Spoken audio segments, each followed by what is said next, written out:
Sleeping while flying overseas in an airplane isn't exactly an amazing physical feat, but sleeping while physically flying over an ocean, frigate birds do it because brains.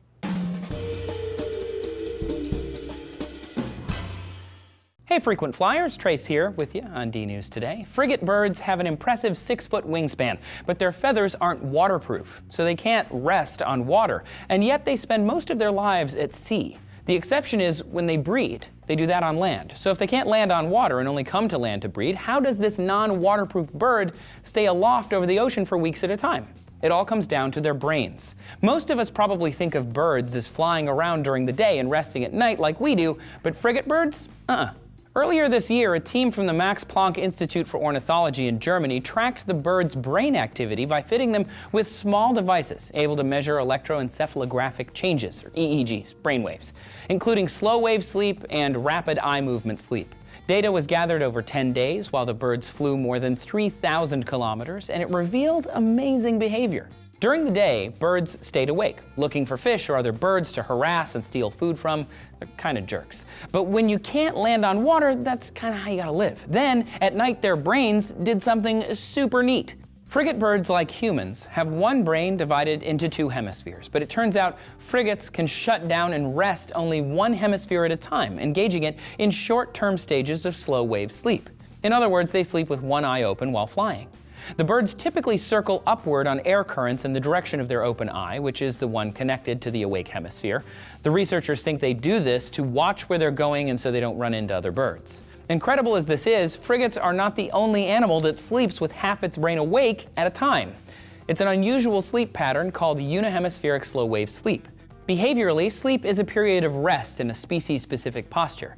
Physiologically, it's a state characterized by specific eye movements, muscle tonation, and cortical rhythms. In unihemispheric slow-wave sleep, only half of the cerebral cortex, the gray matter that covers both hemispheres of the brain, displays the characteristic patterns of sleep, while the other half shows neural activity of a waking state. During this time, the brain can't get into full REM sleep. It can only fall into shallower, slow-wave oscillation sleep. Unihemispheric slow-wave sleep is how dolphins can rest without drowning or being killed. A dolphin will shut down one hemisphere of its brain, leaving the other half of the brain to monitor breathing function and keeping that eye open to monitor its environment. The left eye will be closed when the right half of the brain sleeps and vice versa. It's also something a lot of birds do, like mallard ducks keeping one eye open to watch for predators while they rest. So this method of getting some shut-eye isn't exactly unheard of. But in the study of frigate birds, the researchers found something even more amazing. Apparently, frigate birds also occasionally shut down both hemispheres of their brain at once and somehow do not drop out of the sky like a hot rock. They don't do this for long, only a few seconds at a time, and all told, between the half-brain sleep and occasional full-brain sleep, they only get about 42 minutes of shut-eye a day when they're at sea. Humans prefer to rest the whole brain at once, but amazingly in certain situations, we can also do it a hemisphere at a time too. In humans, unihemispheric slow-wave sleep is associated with something called the first night effect, also known as your inability to get a good night's sleep in a new location. It's not a full separation between brain hemispheres, rather it's described as an asymmetry. One hemisphere is more active and vigilant, monitoring the environment for unfamiliar sounds in the new surroundings. So next time you have a bad night in a new environment like a hotel or new apartment, think of how cool it is that your brain is tapping into the same evolutionary advantage that birds and dolphins use, even though you'll probably be too tired to be amazed. And speaking of weird ways of sleeping in the air, what about insects? Do they sleep? Julian has the answer in this video right here. Have you guys experienced this first night effect? Let us know in the comments. Make sure you subscribe so you get more DNews, and thanks for watching.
在电视上面的好东西很容易在瞬间就不见了呢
？Chromosome 10 is extraordinary. We all know what it's like if we're forced out of bed way before 5 o'clock in the morning. It takes us a long time to wake up. We all have sort of a day within a biological clock, also called a circadian clock. And what this does, and it really can't be overemphasized, is regulate almost every aspect of our physiology and behavior, fine-tuning physiology and behavior to the varying demands of activity and rest, cranking up hormones and metabolism in anticipation of activity and turning it down again in anticipation of sleep. So the sleep-wake cycle, changes in blood pressure, changes in temperature, still show a near 24-hour oscillation, but it wouldn't be exactly 24 hours. And so what needs to happen every day is that this slightly drifting clock needs to be adjusted to environmental time. And the most important signal that the clock needs is exposure to the light-dark cycle. And that light-dark is detected in mammals, such as ourselves, by light-detecting cells within the eye. It's critically important that the body clock is adjusted every day by the light-dark cycle. And if you didn't get that daily adjustment, then internal time would be abnormally synchronized with the external world, and perhaps the best example of that is jet lag. So we knew that these photoreceptors were in the eye, because if you prevented light getting to the eye, then the body clock no longer responded to light. So there's something in the eye. The big problem is that it was very difficult to understand how the classical visual cells of the eye could be detecting overall brightness within the environment. For vision to work, the visual cells grab light, they send that information off into the brain, and then essentially they stop working. So you have a series of sharp images. And it was very difficult to understand how that image detecting system could also get an appreciation of the overall amount of brightness and hence time of day. So there was a big puzzle. We started using mice in which the rods and cones had largely degenerated as a result of inherited retinal diseases. So these mice had lost most of their rods and cones, they were visually blind, and we wanted to see whether they could still regulate their body clocks. And what was absolutely extraordinary is that these visually blind mice were able to regulate their body clock to the light-dark cycle perfectly normally. The mouse would get up, run in its running wheel, and then go to bed at the same time, day after day after day. And so we thought, my goodness, there's something really interesting going on here. There had to be another class of light-sensitive cell within the eye. And the big question, of course, is, well, if it's not the rods and cones, then which of the cells of the inner retina could it possibly be? Eventually, the light-sensitive molecule was found, and it was called melanopsin, or OPN4, and that gene is located on chromosome 10. I think knowledge about this new system is really very important. If you think about it, we know that there's about 40 million people worldwide who have no sense of visual sensitivity at all. Now, understanding that there's another light sensor within the eye could hugely improve the quality of life and the sense of well-being of those individuals. And at the moment, very little is discussed about those cells. So the fact that melanopsin is turning up in chromosome 10 makes chromosome 10 my favourite chromosome.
Researchers at Howard Hughes Medical Institute are learning more about sleep using mice.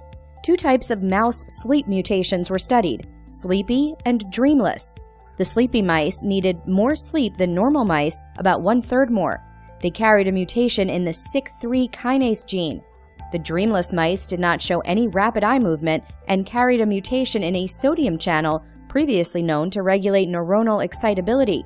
Study author Masashi Yanagisawa said, "Sleep need still remains a mystery, but what we hope is that the kinase is maybe the key, the initial key to this big door."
back to the same point in order to be reproducible. Last but not least, we have a 60-channel EEG cap, which is connected to an amplifier, a special amplifier that gates the powerful artifact, magnetic artifact induced by TMS. In the end, we collect EEG responses after a few milliseconds TMS is delivered, and so we work on these cortico-cortical evoked potentials. Now, let's see what happens when somebody falls asleep. The experiment setup is simple. This is the original setup in Madison, Wisconsin. So we put the subject, we prepare everything, we set the coil. We have a few tricks like noise masking to prevent the subject from hearing the click of TMS, and also we try to stimulate regions of the brain which are close to the midline in order to avoid muscles artifact that happens if you stimulate the lateral aspects of the head. Having said this, the experiment is simple. We stimulate during wakefulness, we collect a sufficient number of trials in order to have a solid average, and then we let the subject fall asleep and we go on with the stimulation. This is what happens by the point of view of a single channel under the stimulator during falling asleep. Single trials, voltage is color coded, red is positive, blue is negative. Here you see the corresponding averages during wakefulness, stage 1, and non-REM sleep, stage 3, 4. Now, what happens, you see it clearly on these evoked potentials, that during wakefulness TMS triggers a pattern of recurrent wave of activity which lasts about for 300 milliseconds. During stage 1, the response is a bit larger, but high frequencies are dampened and the response is actually short lasting. And then you have this big positive negative wave in non-REM sleep, stage 4. This is by the point of view of voltage, one single electrode. But we are interested, of course, in the spatiotemporal dynamics. And in order to explore this, we need to perform source modeling. So we take into account all electrode, the individual MRI, and we compute and estimate the currents in the cortex. Now, what you're going to see here is a short movie where you see the kind of response, typical response we observe in wakefulness. So this is the site of stimulation. You will see milliseconds running here. Here we go. So we have an initial activation under the stimulator, and then the activation propagates in a large network in a specific way. So we have left frontal activation, posterior parietal, and this kind of activation is reproducible and specific for this kind of stimulation. In short, the response is widespread and specific, structured at the same time, not easy to describe. And if we try to summarize this spatiotemporal pattern in a single shot, we obtain this kind of representation where you have that cortical areas that are significantly activated by TMS are depicted and color-coded according to the latency of their activation. So you have a long-range specific pattern of activation, as expected. Now, what happens a few minutes later when the same subject is in deep sleep and unconscious? Stimulation is the same intensity, same everything, except for the subject is unconscious. What you see here is that the brain is still reactive. Actually, the response is even larger, is this positive negative wave, and look at the pattern of activation, which is critically different from wakefulness. You have a strong activation under the stimulator, but the response remains local, stereotypical and local, localized to the stimulated modules, as if connectivity is broken down. In this case, the thalamocortical system behaves as a system that is not integrated. And we can represent this pattern in one single snapshot like this. Now, one question is, maybe this breakdown of connectivity is simply due to the fact that cortical neurons are hyperpolarized, and you just need a stronger pulse to overcome this level of hyperpolarization and then trigger widespread pattern, which is complex and interesting enough. So we tried to stimulate the brain with higher TMS intensity up to 160 motor threshold, a real hammer, and the best result we can get in this case is a bigger wave and the pattern of activation that is, yes, widespread, but very simple. It's a big slow wave that propagates over the cortex like a noise spot. Of course, widespread but homogeneous response, no differentiation in here. So to summarize the result, in wakefulness we obtain responses that are both widespread and differentiated, specific and interesting.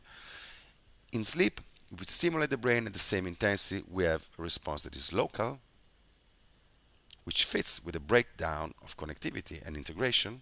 On the other hand, if we try to overcome this breakdown of connectivity by hitting hard the brain, the best result we can get is a big wave that spreads like a noise spot in an homogeneous fashion. In this sense, empirical results are in line with theoretical prediction. Another interesting prediction is that the complexity of the cortical response to TMS should recover during dreaming, when the brain, albeit disconnected from the external environment, generates a conscious experience that is as vivid as during wakefulness. So, this is a subject during wakefulness. This is the same subject in non-REM sleep. You see the simple response. And then this is the response obtained while the subject was dreaming in REM sleep. You see a clear recovery of the spread and the differentiation of the response. In other words, a recovery of complexity of the spatiotemporal pattern. So overall, these results suggest that perturbing the right iliac cortex and recording its immediate reaction represent an interesting way to assess the brain's capacity for consciousness, at least on a coarse level. Now I hope you enjoyed this short clip, and I wish you good luck with your studies.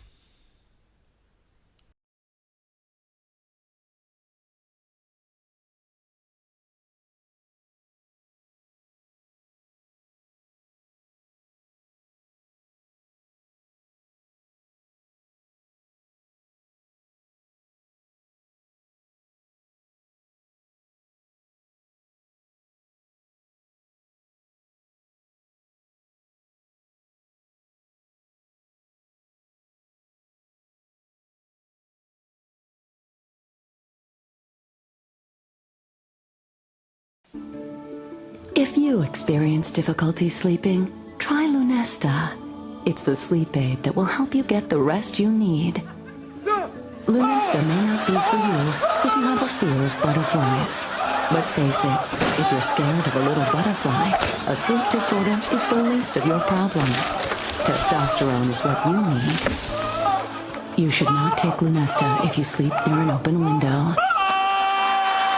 Lunesta. It's not for little wussy boys.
If you have restless leg syndrome and want to find out more about this condition with the very best and latest evidence-based advice, this video is for you. My name is Simon and I'm a consultant in clinical neurophysiology. I'm going to explain to you what we now know about this common condition and how best to manage it.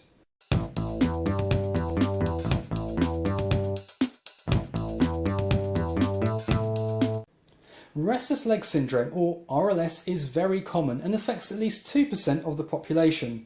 It is a clinical diagnosis which was redefined in 2014 as matching 5 key criteria. Number 1, an urge to move the legs, which is usually accompanied by an unpleasant sensation in the legs too. This is often described as a crawling sensation under the skin, much as if there were creepy crawlies underneath it. 2, it is worse during periods of rest or inactivity. 3, there is at least partial relief by movement. 4, clear evening or nighttime emphasis. And 5, it is not solely explained by another medical or behavioural condition. When it comes to understanding and therefore treating RLS, there are 2 major categories, primary and secondary. Let's start with secondary RLS. This means that there is an identifiable process driving the RLS, and if so, treatment is aimed at addressing the underlying cause as well as managing symptoms. Causes can include any of the following: peripheral neuropathy in around 1/3 of patients. This may be a large fibre or more commonly a small fibre neuropathy. You can see separate videos explaining these and how they are tested by clinical neurophysiologists such as myself by clicking on the iCards above. Iron, and to a much lesser extent magnesium deficiency, can also be causes. Raised urea levels from kidney failure and varicose veins too. Medications can include a variety of antidepressants as well as antihistamines, which can be factors. Pregnancy is also well recognised but self-resolved afterwards in the vast majority of cases. Primary RLS is where there is no identifiable cause. It's quite different in that it tends to start at a much younger age, far more insidiously, and there is often a positive family history in around 2/3 of patients. Therefore, research is ongoing into a variety of potential causative genes. To understand how treatment works and why it can fail, we need to understand and be clear on the underlying disease mechanisms. Current research has identified that multiple regions of the brain dysfunction, especially the basal ganglia, which are important in initiating and controlling movements. Many of the neural cells here rely on dopamine, which needs iron as part of its formation. Iron uptake by these cells is impaired in RLS for reasons as yet unknown. This leads to a relative fall in dopamine production. So we can target either one of these. So patients who are iron deficient, and this can be from any cause of anemia, can respond well to iron replacement therapy. We can also give medications that either increase dopamine levels directly, such as levodopa, or act like dopamine, such as ropinirole, which are also successfully used as treatments for this condition. However, it's not just these cells that dysfunction. It's also important to recognise that the brain's natural internal opioid system may also be depleted, and this may be the reason why this condition is often quite responsive to opioid medications too. Many other structures which govern sensation, emotion, cognition, behaviour and movements are also implicated as well. This likely explains why so many patients have a multitude of other problems, including high rates of depression in up to 30%, impulsivity, and problems with decision making. Sleep disturbances are also very common. Around 80% of RLS patients have periodic leg movements in sleep, which are associated with arousal, and so further interrupt sleep quality too. This is a long-term condition, and whilst it can wax and wane and sometimes go into remission, treatment often needs to be provided for prolonged periods of time, even many years. There is a significant issue with dopamine replacement therapy, which is called augmentation. This means that the treatment itself can in fact worsen the condition, with the risk of this happening at around 7 to 8% per year. Signs of this developing include worsening intensity, spread of symptoms into other body regions such as the arms, shorter duration between rest and symptom onset, and also rolling back of earlier onset of symptoms into the daytime too. Some medications are worse at doing this than others, particularly levodopa. This is why it is no longer a first-choice treatment.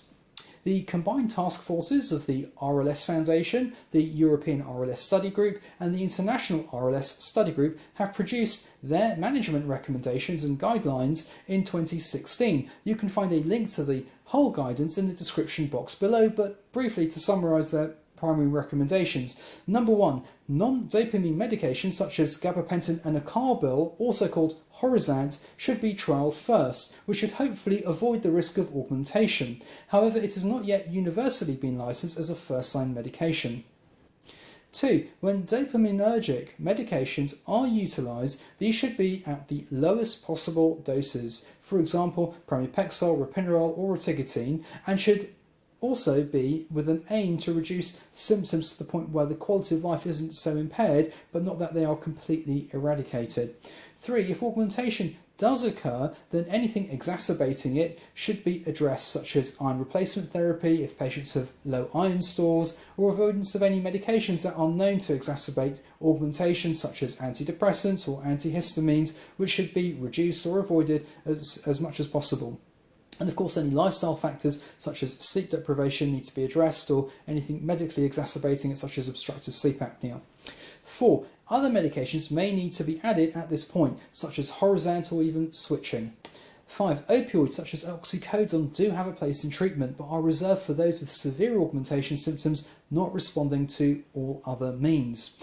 I hope that you have found this video useful, and if so, please do support this channel and my work by liking, subscribing and sharing. Thank you so much for your support, and I look forward to seeing you in the next video.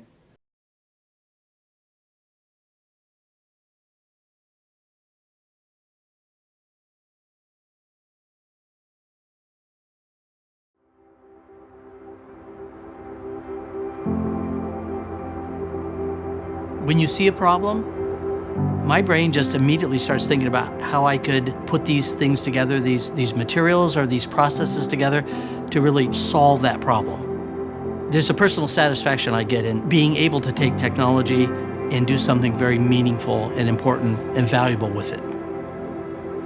My name is Stefan Marsh. I'm the inventor of the AirRing technology and the president of the company. My name's Tom Cottons. I live in Southborough, Massachusetts with my wife. I'm a farmer. That's what I like to do. I found I had sleep apnea through a test. Sleep apnea is an inability to maintain normal ventilation during sleep. Oftentimes there's very dramatic snoring, gasping and choking in the night. Why it's important to treat sleep apnea is the longer term consequences, and that's where the associations with heart disease, metabolic disease, higher risk of stroke, coronary disease, heart attack. When you stop breathing and there's no oxygen going to your brain, that's going to do some damage over time. The most common treatment is delivery of airway pressure through a mask. It wasn't working for me. It was extremely cumbersome. I didn't want to take the mask off. I wanted to rip the mask off. It's a minority of patients who are able to tolerate the treatment at home. So I've got to find some way to deal with this and keep a smile on my face. Man starts out usually doing things in a way that's brute force, but sometimes you can figure out a way to do it that's a little bit more elegant, a little bit easier, simpler, but that usually requires an invention.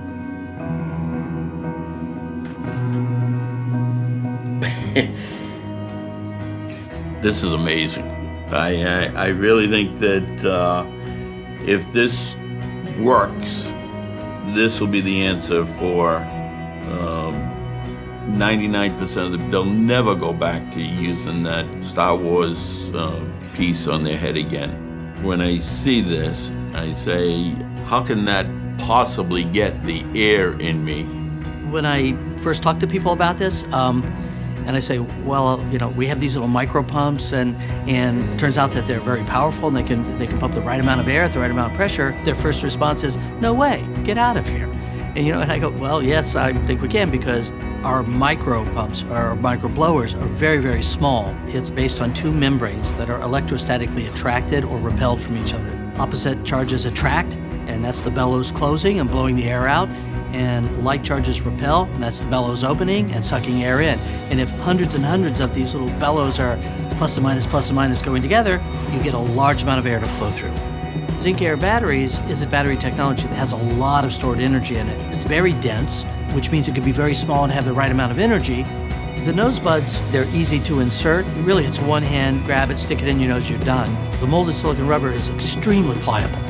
Everybody that we've tested it with has found it very comfortable.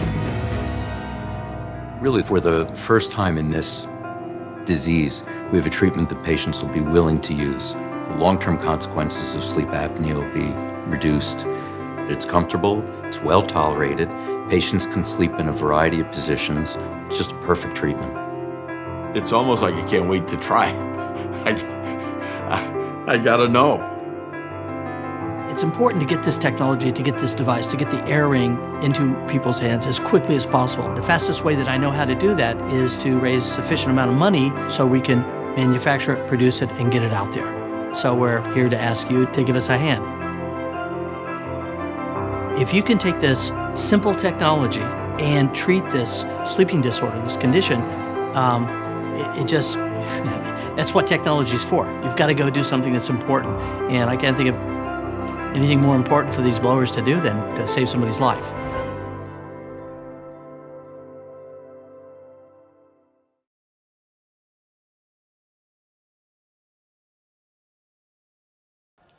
Because the genes of dogs and humans are so similar, other scientists are using dogs to discover clues to some of the most vexing of human genetic diseases.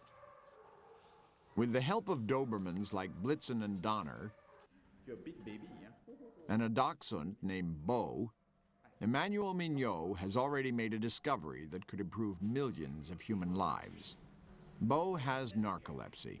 At moments of high emotion, he loses muscle control and appears to fall asleep. Good canned food is enough to bring on an attack.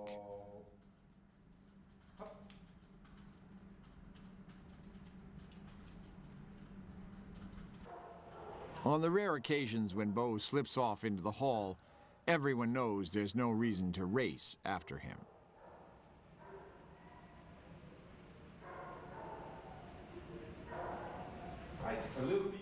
Narcolepsy is far more common in people than it is in dogs. But it's easier to study in inbred dogs because they have so much less genetic variation. Not that it was easy. The process of finding the gene was a very, very long ordeal. And I have to say, I amazed myself with my patients. Even so, at the end, we were so tired, we couldn't believe we would finally get the gene. We discovered something that may have clinical application for narcoleptic patients. And that is a dream for a researcher. We look hard for this gene, but we would not have dreamt that what we found could have been useful quickly. And I think there is a good chance that new medication will come out directly from that research for human patients. And that's really a plus.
bed was shaking, and I felt like I was being strangled. The only thing I could move was my eyes, but I just felt like there was a presence in my room.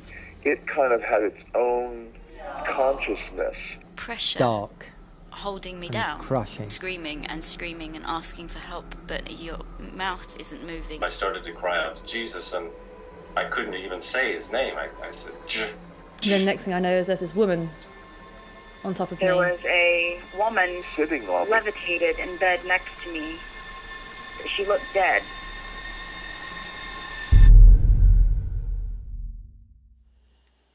Ever since records began, there have been stories told of people being attacked during the night by nocturnal monsters or demons or spirits.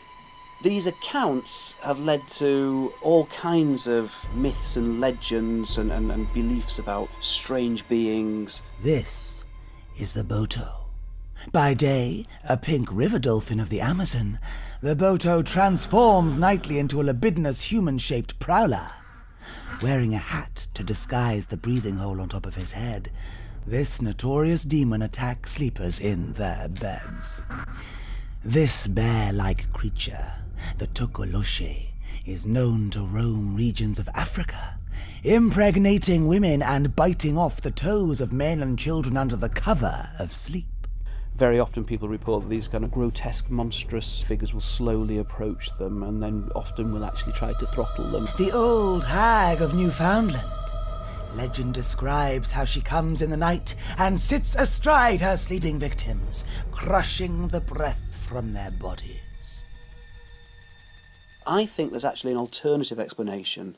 I think we're dealing there with the phenomenon of sleep paralysis. Back in the Middle Ages, the same court experience was interpreted as being attacks by sex-crazed demons. Lots of accusations of witchcraft were based on sleep paralysis, and what's very common now is that people will interpret episodes in that actually they have been abducted by aliens. Anything that disturbs your sleep pattern makes it more likely to happen. So your anxiety about having a sleep paralysis attack means that you find it difficult to sleep, which means that when you do sleep, you're more likely to have one.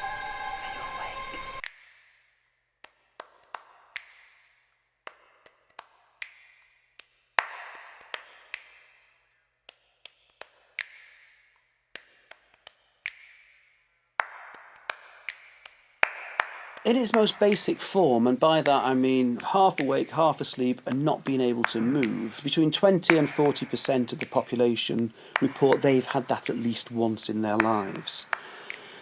A smaller proportion, about 5% of the population, get associated symptoms, things like a sense of presence, hallucinations, pressure on the chest and difficulty breathing, and there's intense fear.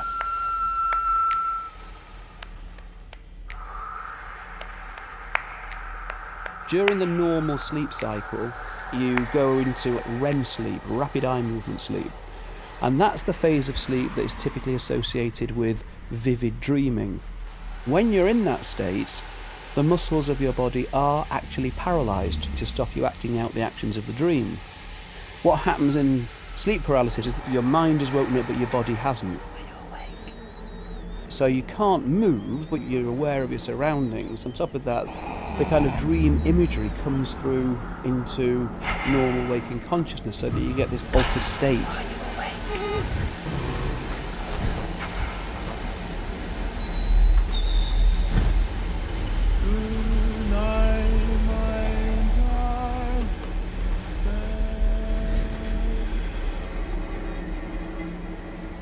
All black animals all in my room, like little squirrels, little dogs, different little, regular world animals, and they were all black fur.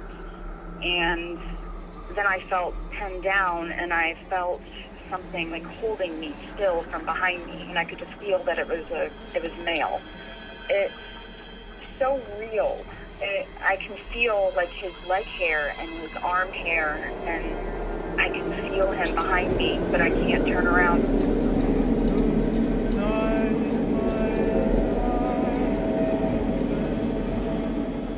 There's a very thin and very porous partition between the stuff of the real world and the stuff of the symbolic, imaginary, fantastical world.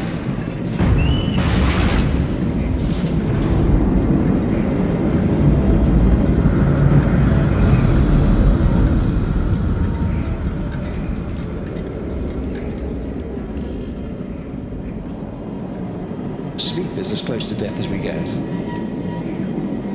When you're asleep, what you enter is an empty void that you're going to fall forever into. Are you awake? A very well-renowned psychiatrist told me that I was having psychotic episodes with possible seizures, and he put me on an antipsychotic, and I took those drugs for like 3 years, and of course they didn't help because that wasn't what was wrong with me. You're not going crazy, you're not being attacked by spirits, you're not being abducted by aliens. It's a physiological effect, it's a very vivid, hallucinatory experience. It's not real.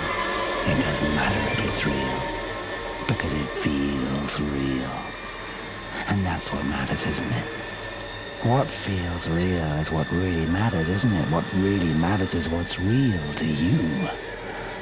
Like the feeling you get that someone is walking behind you in the dark.